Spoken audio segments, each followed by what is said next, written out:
Hello বন্ধুরা, কেমন আছেন সবাই? আশা করি সবাই ভালো আছেন। তো আজকে আমরা আলোচনা করব যে ফোনপের মাঝে কিভাবে প্যাটার্ন লক করবে। তো বন্ধুরা, তার জন্য অবশ্যই ভিডিওটি লাস্ট পর্যন্ত দেখতে থাকেন।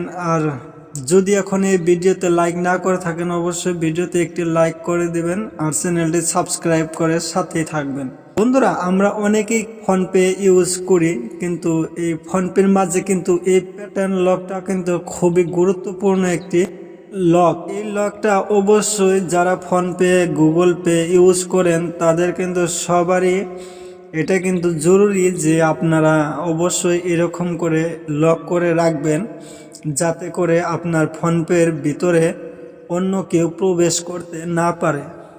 বন্ধুরা, আপনি যদি আপনার ফোনপের মাঝে প্যাটার্ন লক করতে চান তাহলে আপনি ফোনপের মাঝে প্রথমে চলে আসবেন। তো চলে আসার পর আপনি উপরের যে অপশনটা দেখতেছেন, আপনি বাও সাইডে দেখতে পাচ্ছেন যে এখানে, তো এটার মাঝে আমি ক্লিক করে দেব। ঠিক আছে, এটার মাঝে ক্লিক করার পর এখানে কিন্তু আপনার যেটা কিউআর কোড, তো সেই কোডটা কিন্তু চলে আসবে। তো আপনি এখানে কি করবেন, নিচের দিকে চলে যাবেন। ঠিক আছে, নিচের দিকে চলে যাবার পর আপনি এখানে একটি অপশন দেখতে পারবেন সিকিউরিটি।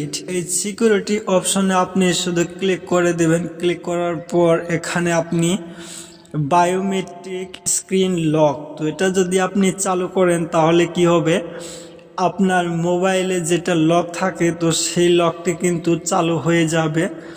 যেমন আমার এই মোবাইলে প্যাটার্ন লক আছে, তো সেই আমি যদি এটা চালু করে দিই তাহলে যে কি হবে, যে আমার মোবাইলের যে লকটা সেই লকটা কিন্তু এখানে চালু হয়ে যাবে। এখন কি হবে, ফোনপে যদি আমি ওপেন করতে চাই তাহলে কিন্তু আমার প্রথমে যে আমার মোবাইলের লকটা আছে সেই লকটা খুলতে হবে, নয়তো বা আমার ফিঙ্গার লক যা আছে তো সেই ফিঙ্গার দিয়ে লকটা খুলতে হবে, তারপরে আমি এই ফোনপের ভিতরে প্রবেশ করতে পারবো। যদি আপনি আপনার সেই লকটা চেঞ্জ করতে চান যে না আমি অন্য লক রাখবো, তাহলে আপনি চেঞ্জ পাসওয়ার্ডের অপশন আছে, তো এখান থেকে আপনি ক্লিক করে এখানে 4 ডিজিটের একটি নাম্বার দিয়ে আপনি লক করতে পারবেন। এখানে যে 4 ডিজিটের নাম্বারটি দিয়ে আপনি লক করবেন, তো সেই নাম্বারটি অবশ্যই মনে রাখতে হবে, নয়তোবা আপনি পরবর্তীতে যখন আপনি ফোনপের ভিতরে যাবেন ওই সময় যদি আপনি এই নাম্বারটি পাসওয়ার্ডে না মারতে পারেন তাহলে কিন্তু আপনি ফোনপের ভিতরে প্রবেশ করতে পারবেন না।